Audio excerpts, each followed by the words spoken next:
Hey everybody, when I tell you that thoughts have been ruminating in my mind over and over since I started this journey of sharing my story, and like I believe that I'm teaching my clients to step outside the box, do what they need to because they believe in themselves. They're so confident. So I have to do it too. And I've been noticing behaviors and I've been feeling the energy.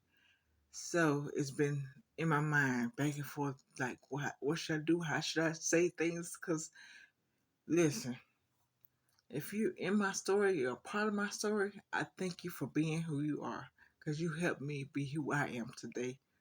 So good or bad, you helped me, and my intentions are pure. I'm only here to help and to show that it could be done through the belief of yourself, through the empowerment of yourself, not outside influences, people, places, family, friends, whatever. No, it's all on you. So because I know my intentions are not to hurt, to offend, or to call someone out, I'm trying not to say no names, but it's my truth and it's how I perceive things. It's my perceptions. This is how I internalize things. And it's a lot of us in this world going through the same thing. It's a lot of parents. It's a lot of children. It's a lot of men. It's a lot of women. I'm seeing it every time. I'm teaching the same thing: how to build resilience against it all. And the main goal is that self love and giving yourself what you missed so long. Cause you're not in control of your past, but the future is all you.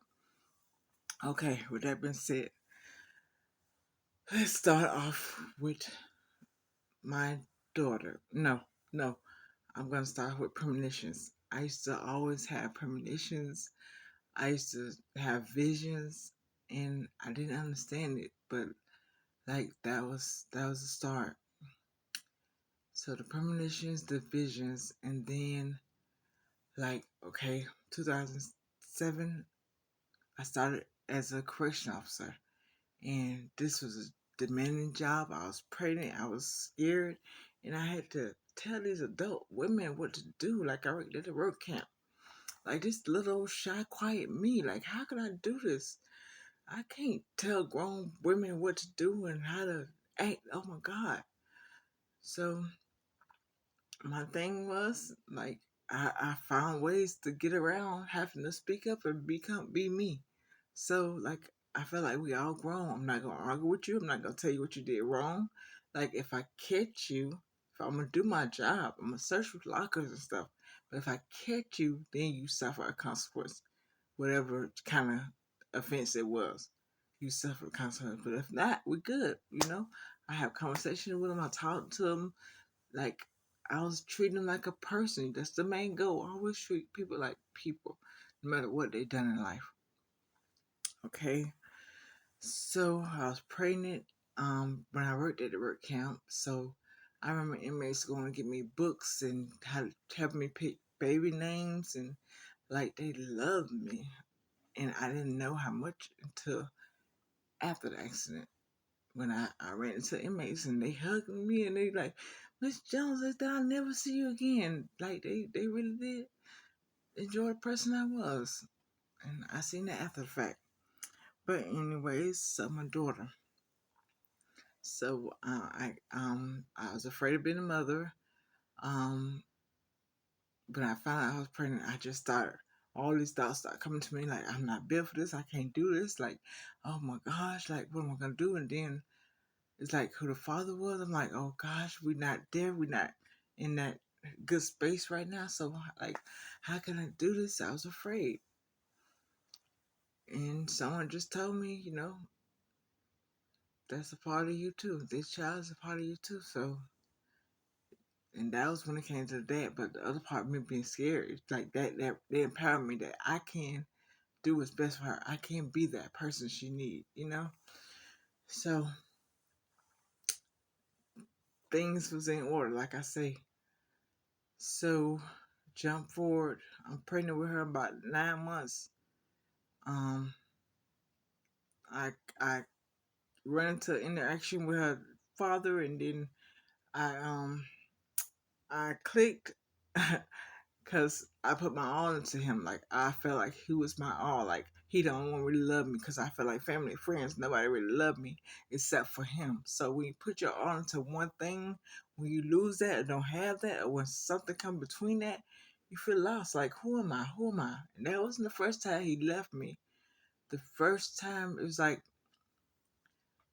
went to do stuff and get stuff together and to Job Corps. I'm like, I didn't know he was going, but he did it for him and his people, to be that person.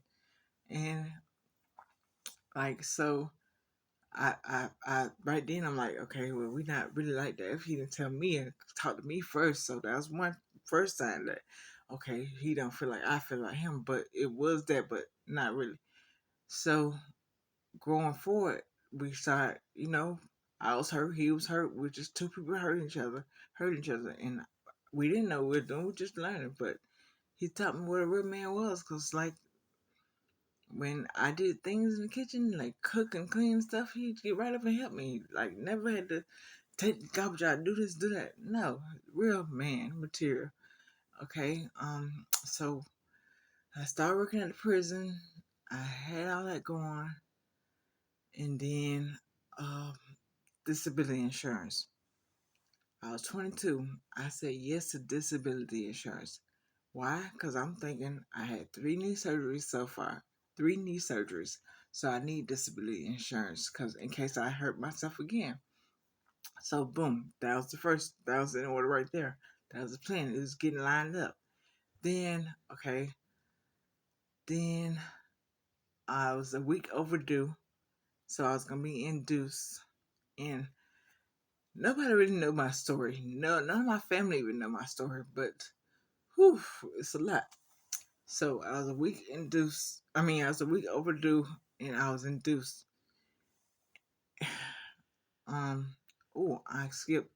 So the first place I was going to have my child at after the altercation with her father, I told the doctor the scenario, and I was crying, and I got Baker for one day. They Baker me. And then from there, I lost trust in the doctor and I left him. So that got me to the next doctor. And this it all played out how I supposed to. So it got me to the next doctor where I deliver her with. Okay. So I was a week overdue. I was induced and I was in there, felt my child moving, felt her kicking, everything. Doctor never really came in. It was all just hospital staff. And then like we couldn't get a heartbeat. It couldn't get a heartbeat. It can't have me turn side to side, like turn different positions, trying to get that heartbeat, trying to get the heartbeat. Then the doctor finally came. And he's like, he's seen the records of stuff that I stopped dilating. It's after I get after I get epidural, I stopped dilating because it happened with my second child as well. But so I got the epidural and I stopped dilating. I wouldn't dilate to 10 for nothing. So the nurse was in there scratching me out, trying to help, open me up. And the doctor came in. He's like, well, if I give you C-section. He said C-section, and I started crying because I'm like, I ain't know something was wrong. I'm just like, oh, I didn't want to have a C-section. Like I didn't want to have that, but I didn't know something was wrong with her.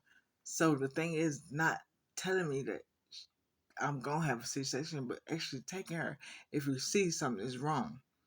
So I'm sitting there and I start crying and thinking C-section and like you dilate to 10 in an hour. We're gonna do a cesarean. So the lady was helping me push out, like she was trying to scratch me, and and I had her, and she came out, not breathing, not no sound or nothing. And the person was in the room, and I seen him turn around, start praying.